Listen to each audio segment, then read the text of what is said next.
नमस्कार। आज हम कक्षा 12 की हिंदी की पाठ्य पुस्तक आरोप बाग 2 में संकलित कविता छोटा मेरा खेत पढ़ेंगे।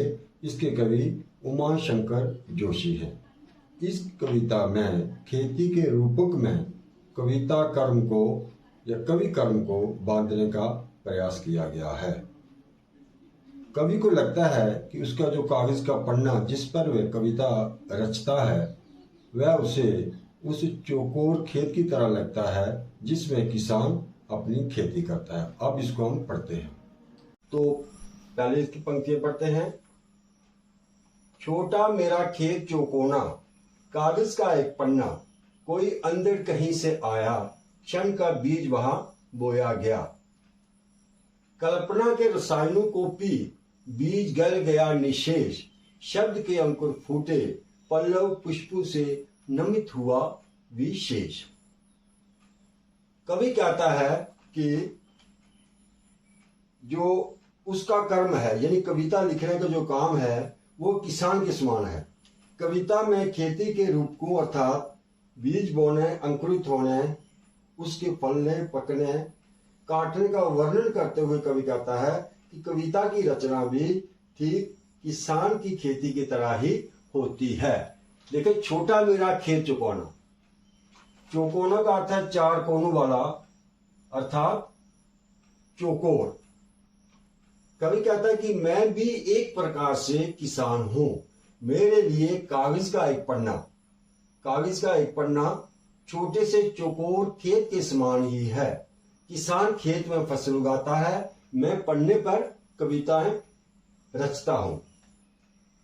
कोई अंधड़ कहीं से आया, क्षण का बीज वहां बोया गया। अंदर का अर्थ है आंधी, बावों का वेग। जिस प्रकार किसान धरती पर फसल उगाने के लिए बीज बोता है, उसी प्रकार मेरे मन में बावों की कोई आंधी अचानक आकर बाव रूपी बीज को बो जाती है। अर्थात विचारों बावों की आंधी से अचानक कविता रचने का कोई नया भाव जन्म लेता है। आगे देखें। कल्पना के रसायनों को पी, रसायन का अर्थ है खाद, पानी आदि। बीज गल गया निशेष, निशेष पूरी तरह से। जिस तरह से धरती में बीज बोया, बीज रसायन यानी खाद आदि से गलकर अंकुरित होता है, वैसे ही कवि की कल्पना रूपी रसायन की सहायता से जो उसके भाव विचार के बीज हैं वो पूरी तरह से गल गए हैं अर्थात पुष्ट हो गए। आगे है शब्द के अंकुर फूटे, पल्लव पुष्पों से नमित हुआ विशेष।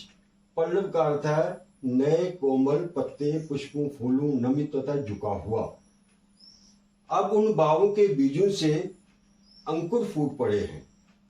जैसे धरती में बोया गया बीज अंकुरित होकर एक पौधे का रूप ले लेता है, नए कोमल पत्ते, फूलों से इसकी डालियां नमित मतलब झुक जाती हैं, वैसे ही विचारों के बीज जब फूट पड़ते हैं उनमें नए नए भावों, विचारों के फूल पत्ते आ जाते हैं और पौधे की तरह एक कविता का रूप ले लेते हैं।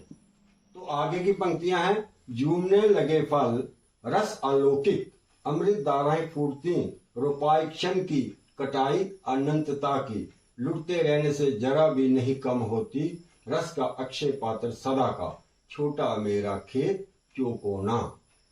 झूमने लगे फल, रस अलौकिक। अलौकिक का अर्थ है जो इस लोक का ना हो अर्थात दिव्य। कवि कहता है जिस प्रकार किसान के खेत में बीज पौधा बनकर फल फूल से भर जाता है, वैसे ही उसके पन्ने रूपी खेत में कविता रूपी फल झूमने लगता है। उसमें दिव्य आनंद की अमृत जैसी धाराएं फूट पड़ती हैं। रोपाई क्षण की, कटाई अनंतता की। अनंतता का अर्थ है कभी अंत ना होने वाली, कालजयी। कवि कहता है कि ये रचना या कविता पल भर में रची गई, उसमें फल अनंत काल तक मिलता रहता है। जैसे भक्ति काल के भक्त कवियों सूरदास, तुलसीदास, कबीरदास आदि की रचनाएं आज भी हम बड़े चाव से पढ़ते हैं, उनका आनंद लेते हैं। उनकी रचनाएं कालजयी हैं।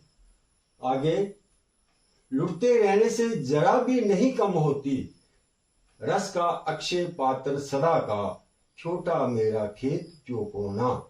अक्षय का अर्थ है जिसका क्षय न हो, अर्थात जिसका नाश न हो। कवि कहता है इस रस को, दिव्य आनंद को जितना लूटा जाता है, मतलब इस रस के दिव्य आनंद को जितना लूटा जाता है ये उतना ही बढ़ता जाता है, जरा भी कम नहीं होता। कविता के रस का पात्र अक्षय है, यानी कि ये कभी इसका क्षय नहीं होता है, ये कभी खत्म नहीं होता है, सदा दिव्य आनंद से भरा रहता है। कवि का ऐसा पन्ना रूपी छोटा सा चौकोर खेत है। तो आज के लिए इतना ही, धन्यवाद।